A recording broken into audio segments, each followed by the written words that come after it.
الحمدللہ رب العالمین والصلاة والسلام علی رسولہ الکریم۔ خدا خیر سے لائے وہ دن بھی نوری، مدینے کی گلیاں بہارا کروں میں۔ صبا ہی سے نوری سلام اپنا کہہ دے، سوا اس کے اور کیا چارہ کروں میں۔ محبوب کریم علیہ الصلاۃ والسلام کی ذات مبارکہ پر سلام بھیجنے کی فرضیت، اہمیت اور ضرورت۔ نبی علیہ الصلاۃ والسلام کی ذات مبارکہ وہ ذات ہے کہ محبوب علیہ الصلاۃ والسلام کی ذات پر جب تک ہم سلام نہیں بھیجتے ہماری نماز ہی کمپلیٹ نہیں ہوتی۔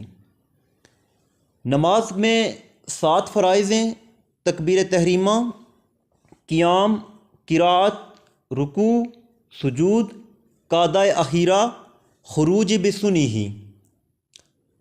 نماز فرض ہے، نماز میں قعدہ اخیرہ فرض ہے، قعدہ اخیرہ میں تشہد پڑھنا فرض ہے۔ اگر کسی بندے نے رسول ہو تک تشہد کمپلیٹ نہیں پڑھی اور اس نے سلام پھیر دیا، اس کی نماز واجب الاعادہ ہے، یعنی اس کو دوبارہ نماز ادا کرنا ہوگی۔ اگر امام صاحب کے ساتھ نماز پڑھ رہا تھا، امام صاحب نے قعدہ اخیرہ فرمایا اور سلام پھیر دیا، مقتدی نے ابھی تشہد رسول ہو تک نہیں پڑھی تھی، اس نے بھی سلام پھیر دیا، اب اس کو نماز دوبارہ نئے سرے سے ادا کرنا ہوگی، تبھی اس کا فرض ادا ہوگا۔ یہ ہے نماز میں تشہد کی اہمیت۔ اور تشہد جو ہے یہ نماز میں فرض کی حیثیت رکھتی ہے۔ اور پھر تشہد میں کیا ہے، یہ میں نکتہ لطیف آپ کو سمجھانے جا رہا ہوں۔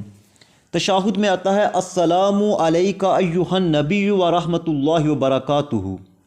نبی علیہ الصلاۃ والسلام کی ذات مبارکہ پر سلام بھیجنا یہ نماز میں فرض ہو گیا، یعنی کہ ایک دن میں 5 مرتبہ نبی علیہ الصلاۃ والسلام کی بارگاہ پاک میں سلام بھیجنا ہر مسلمان پر فرض ہے۔ یہ نماز کے اندر کی کیفیت ہے، یعنی کہ ذرا غور کیجئے، دن میں 5 مرتبہ نماز ادا کرنا فرض، نماز میں قعدہ اخیرہ فرض، قعدہ اخیرہ میں تشہد فرض، تشہد میں سلام کرنا فرض۔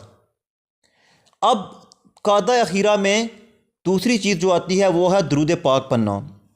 اسے واجب کی حیثیت حاصل ہے۔ اگر واجب ترک ہو جائے گا تو اب وہ بندہ سجدہ سہو کرے گا تو وہ بری ذمہ ہو جائے گا۔ اور تیسری چیز آتی ہے دعائے معصورہ، وہ دعا جو قرآن کریم میں یا حدیث نبوی میں وارد ہوئی، اس کا پڑھنا سنت نبوی ہے۔ کسی بندے نے اگر چھوڑ دی یا بھول گیا، اب اس کی نماز تو ہو جائے گی لیکن وہ زیادہ اجر و ثواب حاصل کرنے سے محروم ہو گیا۔ اب نماز کے باہر کی کیفیت دیکھیے کہ دن میں چلتے پھرتے اٹھتے بیٹھتے جب بھی ہم کسی بندے کو سلام کرتے ہیں تو بچپن سے سنتے آئے کہ 10 نیکیاں ہمیں ملیں گی۔ تو ذرا سوچئے، غور کیجئے کہ جب محبوب علیہ الصلاۃ والسلام کی بارگاہ میں ہم سلام بھیجیں گے تو پھر کتنی نیکیاں ملیں گی؟ پھر تو کرم کی برکھا برس جائے گی نا، نیکیوں کی برکھا برس جائے گی، نیکیوں کی برسات ہو جائے گی۔ تو اس لیے اگر آپ کی زندگی میں رنج، غم، الم ہیں، پریشانیاں ہیں، مصیبتیں ہیں، بیماریاں ہیں، تو تسبیح ہاتھ میں لے لیجئے، چلتے پھرتے اٹھتے بیٹھتے السلام علیکہ یا سیدی یا رسول اللہ، السلام علیکہ ایھا النبی ورحمۃ اللہ وبرکاتہ، یہ ہمارے لبوں پہ جاری ہو تو یقین جانیے یہ ایسا ورد، ایسا وظیفہ ہے کہ آپ کی تمام مشکلیں، پریشانیاں، رنج، غم، الم ختم ہو جائیں گے اور خوشیوں میں ڈل جائیں گے۔ اللہ وحدہ لا شریک کثرت کے ساتھ محبوب علیہ الصلاۃ والسلام کا اسم مبارک ہماری زبانوں پہ جاری فرمائے، اور آخر میں دعا ہے کہ اللہ ہم سب کی پریشانیاں ختم فرمائے۔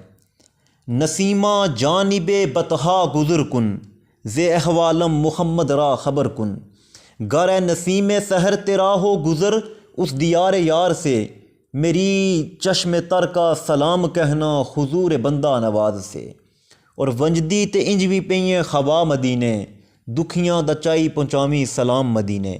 السلام علیکہ ایھا النبی ورحمۃ اللہ